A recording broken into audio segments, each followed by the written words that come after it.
おはようございます。ケンです。今日は先週の1週間のテスラニュースを一気に振り返っていきます。見逃された方もこの1本をご覧になってもらえばテスラの情報を網羅できますので、ぜひ最後までご視聴ください。まず最初のニュースは中国上海ギガファクトリーからです。テスラが新型モデル YL の量産を開始した可能性があると報じられました。このモデル YL はいわゆるロングホイールベース仕様で、最大の特徴は3列シートの6人乗りです。セカンドローにはキャプテンシートが採用されていて、後席への乗り降りがしやすくなっています。さらに LG 製の 82kWh バッテリーを搭載し、CLTC 基準での高速距離は驚異の 751km、デュアルモーター構成で実用性とパフォーマンスを両立しています。オーナー目線で言えば、モデル X は高額すぎるけれども、広い室内と3列シートを求める家族層にとって魅力的な選択肢になります。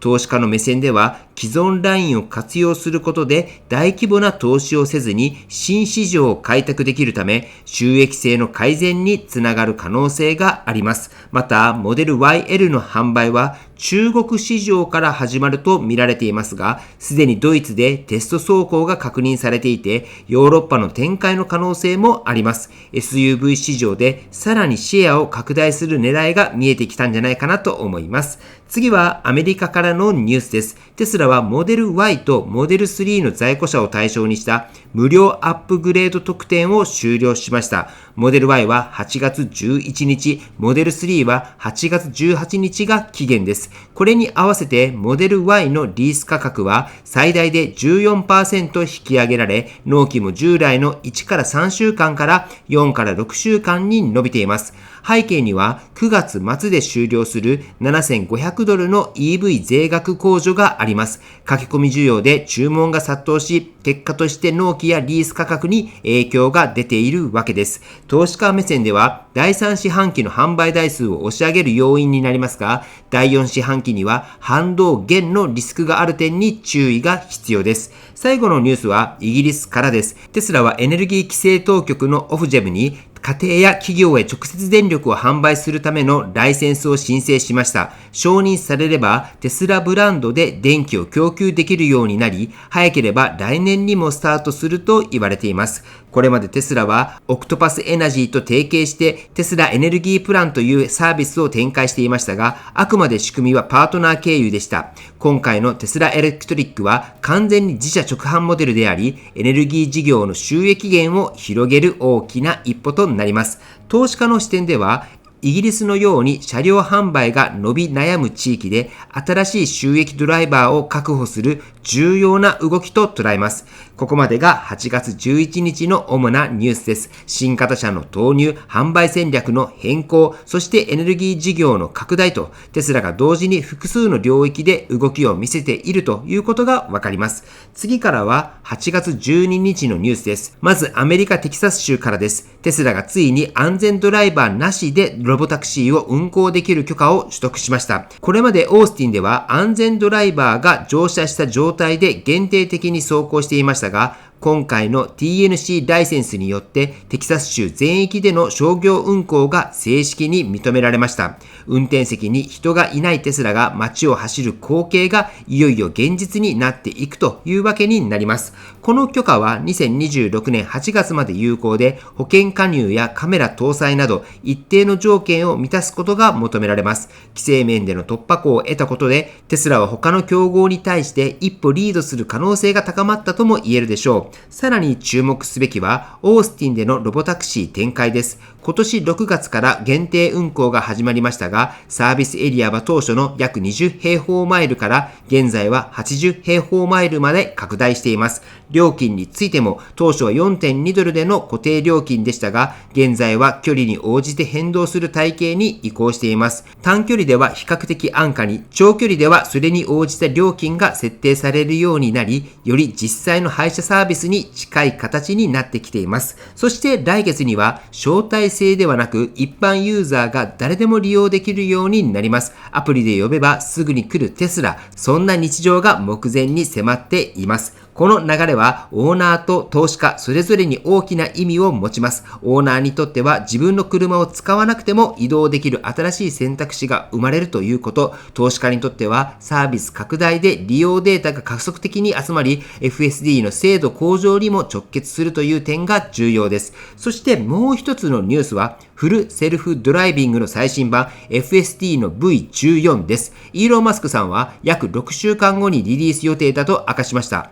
今回のアップデートではパラメータ数が従来の10倍に増え、より複雑な状況判断が可能になると期待されています。さらにドライバー監視システムも緩和される見込みで、これまで頻繁に出ていた過剰な警告が減ることで快適性は大きく向上するはずです。年内には特定地域でアンスーパーバイズFSD、つまり安全ドライバーなしの完全自動運転も個人向けに提供される可能性が示唆されています。これは中長期的に見ると非常に重要で、規模の経済が働く環境が整いつつあるということになります。規制突破、サービスの拡大、FSD の進化、この3つが同時に進んでいるのはテスラの未来に直結する動きと言えるでしょう。次のニュースは8月13日の動きです。この日はサービス対応の改善から新型モデル発表までとにかく盛りだくさんの内容でした。まずはサービスに関する話題です。アメリカでリコール対象だったにもかかわらず3万ドルもの修理費を請求されたオーナーがいました。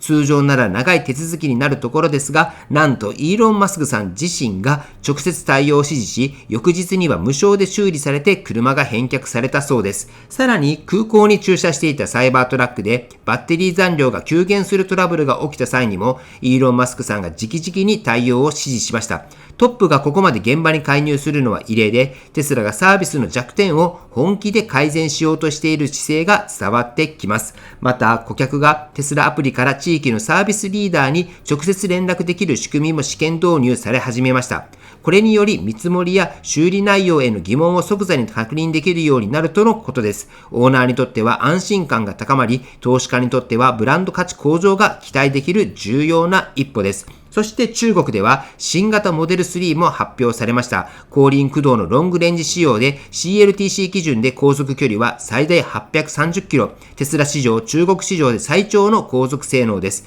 価格は約550万円とエントリーモデルより少し高めですが、競争力のある設定になっています。長距離ユーザーにとって大きなメリットであり、投資家にとっては競争が激化する中国市場でシェア維持に役立つ重要な一手です。最後に中国での販売動向です。8月第2週の保険登録台数は 13,400 台と第3四半期で最も多い週となりました。前週比では 21% 増ですが、前年同期比では 13% 減、短期的には販売回復の兆しがある一方で、前年割れが続いている点には注意が必要です。この日のニュースをまとめると、テスラはサービスの改善、製造技術の進化、新型車両投入、そして販売動向の改善と複数の分野で同時に動きを見せています。オーナーにとっては安心感と選択肢の広がり、投資家にとっては成長の目と課題の両面が見える一日となりました。次のニュースは8月14日の動きです。この日はニューヨークでのロボタクシーの展開、イーロン・マスクさんの新たな発言、そしてインドでの展開が注目されました。まずはロボタクシーの話題です。テスラはニューヨーク州クイーンズ区でロボタクシーの実証準備を始めています。すでにオートパイロットビークルオペレーターというテストドライバーの募集が始まっていて、実際の走行データ収集に向けた体制が整いつつあります。ところが、ニューヨーク市交通局によれば、まだ正式な申請は出されていないとのこと。つまり現時点では許可が下りておらず、実際の運用はスタートできない状況です。ただし、オペレーターの募集や車両準備が進んでいることを考えると、テスラは許可が下りたらすぐに動ける体制を整えているとも言えます。テキサスやサンフランシスコに続き、ニューヨークという大都市でどう展開するのかが注目されています。次に、このテストドライバーについて詳しく見てみましょう。この役割は単なる運転ではなく、走行データを収集し、FSD ソフトウェアの学習を支える重要な業務です。報酬は時給25ドルから30ドル台と比較的高水準で、夜間や週末勤務も含む交代勤務制、テスラが実証に本気で取り組んでいることがわかります。続いて、イーロン・マスクさんの発言です。イーロン・マスクさんは、スーパーチャージャーに空いている場所へ自動で駐車する機能が今後ほぼ完璧に動作すると述べました。これは無人運転のロボタクシーにとって不可欠な機能であり、さらに将来的にワイヤレス充電の導入も目指しているとのことです。無人の車が自動で充電できる未来像が見えてきます。そして最後はインドでの展開です。テスラは首都デリーにて2つ目のショールームをオープンし、同時に V4 スーパーチャージャーを設置しました。さらに今後はノイダやバンガロールなどにも拠点を広げ、配送サービス施設も建設予定です。インドを次の巨大市場と位置づけていることがわかります。この日のニュースをまとめると、ニューヨークでのロボタクシーの準備、充電技術の進化、インド市場への本格参入と、テスラが移動、充電、グローバル展開、この3つを同時に前進させていることが見えます。投資家にとっては新たな成長機会の兆し、オーナーにとっては未来のモビリティ体験を想像させる動きとなりました。続いては8月15日のニュースです。この日は充電ネットワークの満足度調査とフルセルフドライビング関連の UI アップデートが注目を集めました。まず、アメリカで行われた EV 充電ネットワーク満足度調査の結果です。JD パワーの調査によると、テスラのスーパーチャージャーが5年連続で全米1位を獲得しました。スコアは709点で依然としてトップを維持しています。一方で前年より22点下がっていて、その背景には非テスラ車の利用増加や特にコスト面での満足度低下が影響しているとされています。また、ホテルやレストランなどに設置されているディスティネーションチャージングも661点で首位となり、スーパーチャージャーと合わせてテスラの充電網全体が依然として高く評価されていることがわかります。さらに注目なのは充電の失敗率です。充電できなかったケースは 14% にまで下がり、調査開始以来最も低い水準になりました。これはインフラ全体の信頼性の向上を示しています。次はソフトウェア面の話題です。最新の解析によれば、テスラはオートパイロットやフルセルフドライビングの UI を Godot エンジンからアンリアルエンジンに移行する準備を進めています。アンリアルエンジンは高い表現力を持つ 3D エンジンで走行中の車両や周囲のオブジェクトをよりリアルかつ滑らかに描写できます。すでに一部のモデル S やモデル X では車両アバターが詳細に表示される事例も確認されています。ただし、このアップデートは AMD チップを搭載の比較的新しい車両に限定される可能性が高く、旧型のインテルベースの車両では対応できないと見られています。正式発表はまだですが、年末のホリデーアップデートで実装される可能性が指摘されています。オーナー目線では、充電環境の信頼性の向上と UI の進化による安心感や利便性の向上がポイントです。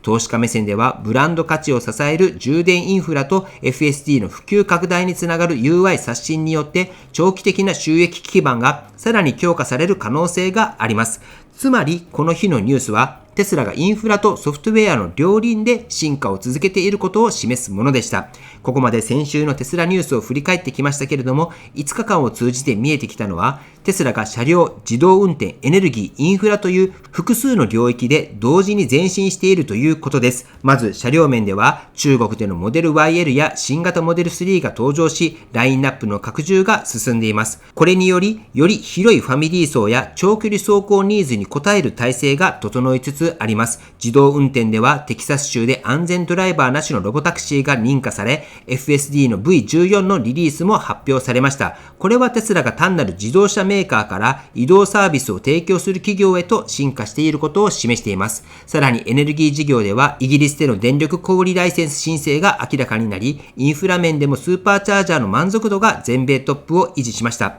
ブランド力と収益多角化の両面で大きな意味を持つ動きと言えます。オーナー目線で見れば、新しい車種の選択肢や自動運転機能の進化、充電体験の改善といった日常に直結する変化がありました。投資家目線で見れば、短期的にはアメリカの税額控除による販売ブースト、長期的にはエネルギー事業やソフトウェア収益の拡大といった成長ストーリーが浮かび上がります。皆さんは先週のニュースの中でどのトピックが一番印象に残りましたか？モデル YL の登場でしょうか？それともロボタクシーの動きや FSD の進化でしょうか？ぜひコメントで意見を聞かせていただければと思います。はい。ということで本日の内容は以上です。今回の動画が参考になったと思われたら、高評価をよろしくお願いします。僕の YouTube は毎日発信しています。僕の YouTube をご覧になってもらえば、テスラの情報はほとんど網羅すると思いますので、チャンネル登録がまだな方は、チャンネル登録の方をよろしくお願いいたします。では、今日もご視聴していただきありがとうございます。テスラのある生活を楽しんでいきましょう。ではまた。追伸です。輻射熱の装置のエコビンハイブリッドの体育館での体感会を8月下旬から3カ所で行います。エコビンハイブリッドはクーラーと輻射熱を使った次世代の空調システムです。特に経営者の方、設備担当の方、これから空調機器の更新などがある方の参考になると思います。体育館のような巨大な空間がエコウィンでどのようになるのか体感するなら夏か冬がベストです。今年の夏最後の体感できる機会ですので、ぜひ行かれてみてください。今、体育館や学校などで導入が増えていますが、今後は企業さんへの導入が増えていくと思います。ぜひ設備担当の方はこの真夏の輻射熱、今しか体感できないので体感されてみてください。参加方法は概要欄に申し込みフォームがありますので、そこから申し込みをされてみてください。はい。では本日も最後までご視聴していただきありがとうございます。素敵な一日をお過ごしください。ではまた。